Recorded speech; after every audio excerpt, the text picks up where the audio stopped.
Assalamualaikum warahmatullahi wabarakatuh. Saya Dinda Riza Khairia. Saya dari kelompok 3 bersama partner saya yaitu Angel dan juga Aulia Revalina. Di sini kami akan menjelaskan materi tentang tools dalam TQM. Tools dalam TQM itu alat untuk mengukur total quality management. Nah, apa itu total quality management atau TQM? TQM itu untuk melakukan perbaikan mutu produk, jasa, dan proses bisnis secara berkelanjutan. Di sini ada teori utamanya. Teori utama pengendalian mutu. Yang pertama yaitu siklus PDCA. Yang kedua ada pemberdayaan karyawan. Yang ketiga ada teori variabilitas proses. Dan yang keempat manajemen berbasis data.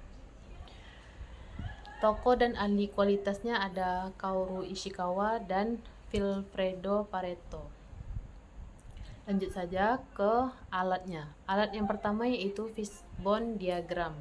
Fishbone diagram adalah menganalisis akar penyebab suatu isu dengan memetakan faktor ke dalam kategori. Yang pertama yaitu ada manusia, mesin, metode, material, lingkungan, dan juga pengukuran.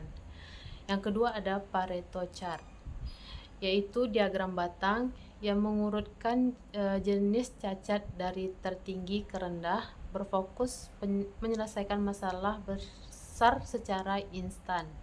Ini prinsipnya menggunakan 80/20. Yang ketiga ada flowchart. Flowchart adalah representasi grafis yang berhubungan. Baiklah, materi selanjutnya yaitu eksplorasi tools TQM. Adapun alat bantu TQM yang pertama histogram, yaitu visualisasi grafik distribusi frekuensi data numerik dari proses operasional harian. Keluaran atau output utamanya yaitu penyebaran data dan tingkat kompleksitasnya yaitu menengah atau statistika deskriptif. Yang kedua yaitu check sheet, yaitu lembar formulir pencatatan data gangguan langsung secara real time di lapangan.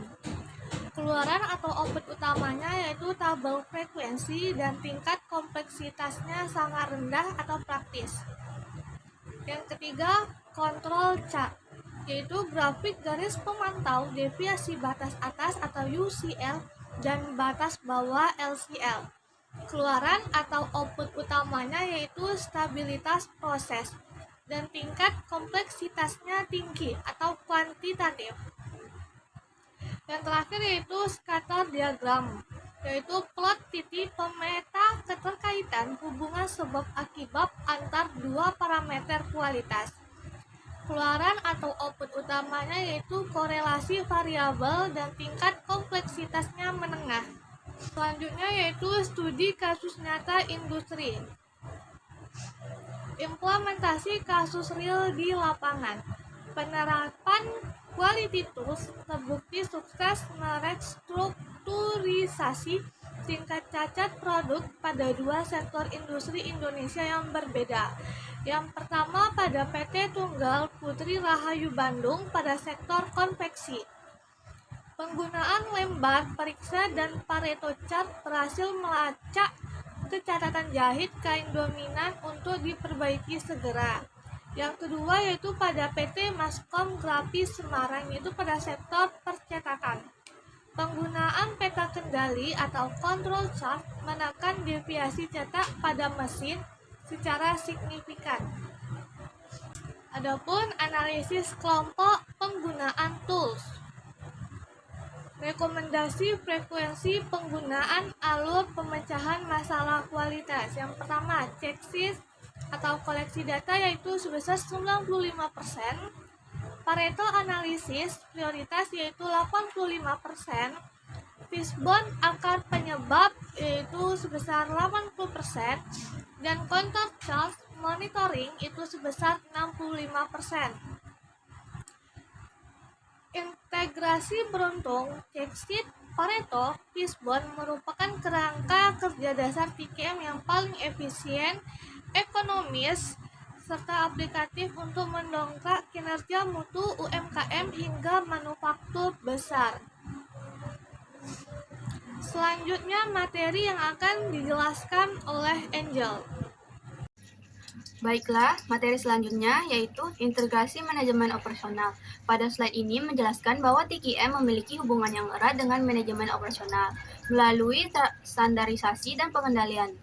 Tools TQM membantu menciptakan prosedur operasional yang lebih stabil dan konsisten. Penggunaan SOP yang jelas serta peta kendali secara terus-menerus dapat mengurangi fluktuasi kinerja dalam proses operasional. Selain itu, TQM juga berperan dalam efisiensi biaya kegagalan. Setiap produk cacat ataupun kesalahan proses akan menimbulkan biaya tambahan akibat pengerjaan ulang. Oleh karena itu, penerapan TQM bertujuan menekan biaya kegagalan internal seminimal mungkin dan mendukung terciptanya sistem operasi yang berorientasi pada zero defect atau nol cacat. Materi selanjutnya adalah hubungan TQM terhadap target Sustainable Development Goals. Slide ini menunjukkan bahwa penerapan TQM tidak hanya bermanfaat bagi perusahaan, tetapi juga mendukung pencapaian tujuan pembangunan berkelanjutan. Pada Sustainable Development Goals 12, yaitu konsumsi dan produksi yang bertanggung jawab, penggunaan control card dan hitrogram membantu mengurangi kegagalan produksi, sehingga limbah bahan baku dapat diminimalkan dan sumber daya digunakan secara efisien. Sedangkan pada Sustainable Development Goals 8, yaitu pekerjaan layak dan pertumbuhan ekonomi, penggunaan flowchart dan fishbone diagram membantu memperbaiki alur kerja serta melibatkan seluruh karyawan dalam proses membenahi masalah. Hal ini menciptakan lingkungan kerja lebih tertata, produktif, dan mendukung pertumbuhan ekonomi perusahaan.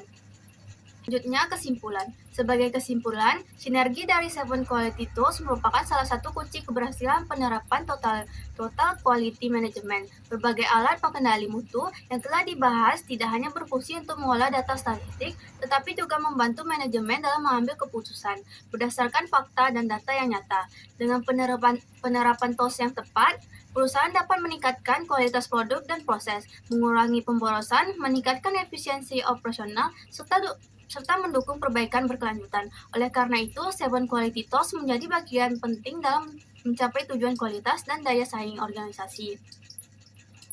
Baiklah, sekian penjelasan dari kami bertiga. Mohon maaf apabila ada kesalahan. Saya akhiri. Wabillahi taufiq wal hidayah. Wassalamualaikum warahmatullahi wabarakatuh.